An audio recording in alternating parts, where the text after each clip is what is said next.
une bailleresse décédée en Côte d'Ivoire sans que ses locataires soient au courant. Son esprit va leur rendre visite mystiquement un soir, le jour même. Histoire mystique, deuxième partie et fin, la team HPH.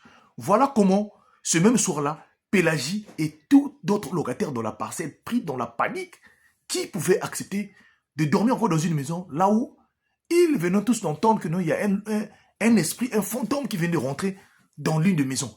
Tous étaient dans la panique. Pélagie a témoigné à d'autres personnes ce que la Ghanéenne était en train de dire. C'était vrai parce qu'elle était en ce moment-là dans la cour en train de laver les mains, mais elle était tétanisée, bloquée, elle ne pouvait plus redresser son corps, elle ne pouvait même plus crier. Sinon que c'est elle qui devait être la première personne pour crier.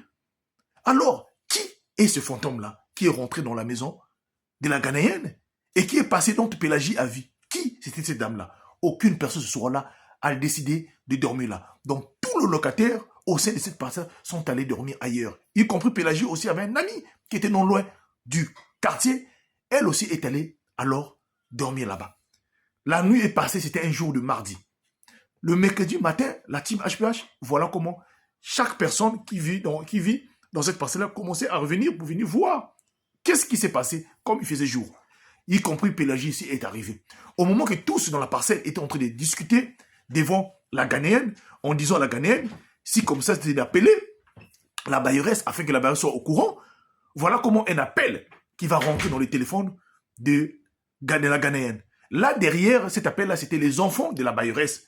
En disant à la Ghanéenne, est-ce que tu peux dire à tous les locataires de se rassembler, nous sommes en train de venir, nous avons un message à leur passer. Alors, tous les locataires se sont dit, certainement, si ces enfants et la famille sont en train de venir, c'est dit certainement à ce fantôme-là, alors il doit venir, on doit vraiment finir avec ce problème-là. Voilà, après plusieurs heures d'attente, la team HPH, les enfants de la bailleresse, tous sont arrivés. Donc la Ghanéenne était là, qui est la copine de la bailleresse, et tout le monde était là, les locataires étaient là. Alors la team HPH, à la grande surprise, voilà comment les enfants de la bailleresse commencent donc à expliquer le problème qui les ont menés. Le problème qui les ont menés, c'était quoi? C'était le problème, c'est que la bailleresse, le lundi, quand elle est passée pour encaisser l'argent, et donc d'autres personnes n'avaient pas d'argent, la bailleresse avait promis de repasser le mercredi.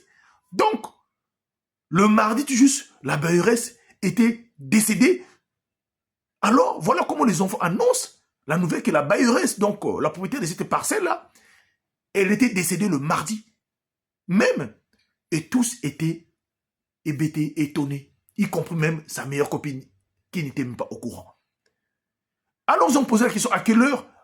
À l'heure exacte, même que le fantôme était venu rendre visite dans la parcelle et même rentrer dans la maison de sa copine, donc, qui est la Ghanéenne. Voilà comment tous étaient donc surpris de savoir que le fantôme qui les a dérangés hier soir, le mardi, était donc le fantôme de la bailleresse. Peut-être elle était venue juste pour dire au revoir à sa copine la Ghanéenne puisqu'elle est passée et elle est rentrée. Mais pourquoi Pélagie a été vraiment, elle ne pouvait pas bouger, elle ne pouvait plus parler. Qu'est-ce qui a fait ça?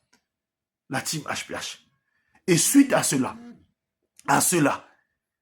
beaucoup de gens dans cette parcelle-là, certains d'autres ont décidé de quitter.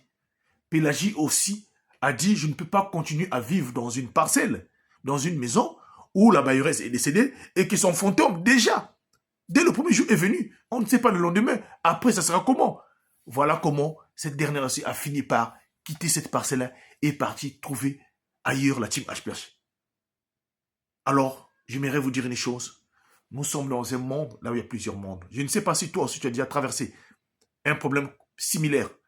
Alors, si tu as une histoire similaire que tu souhaiterais raconter, écris-moi en privé, je t'enverrai le WhatsApp ou encore, rentre dans mon compte. Association Bâti Raphaël, le WhatsApp est affiché là, tu peux m'envoyer ton histoire. Que Dieu te bénisse. N'oublie pas que nous sommes dans un monde, là où il y a plusieurs mondes. Il est vraiment important de prier sans cesse. Toutes les personnes que nous rencontrons, dans les trains, dans le métro, partout, certaines personnes ne sont pas des vraies personnes. Alors que Dieu te bénisse. Partage-moi cette histoire. C'était HPH, l'homme à plusieurs histoires. Je te remercie.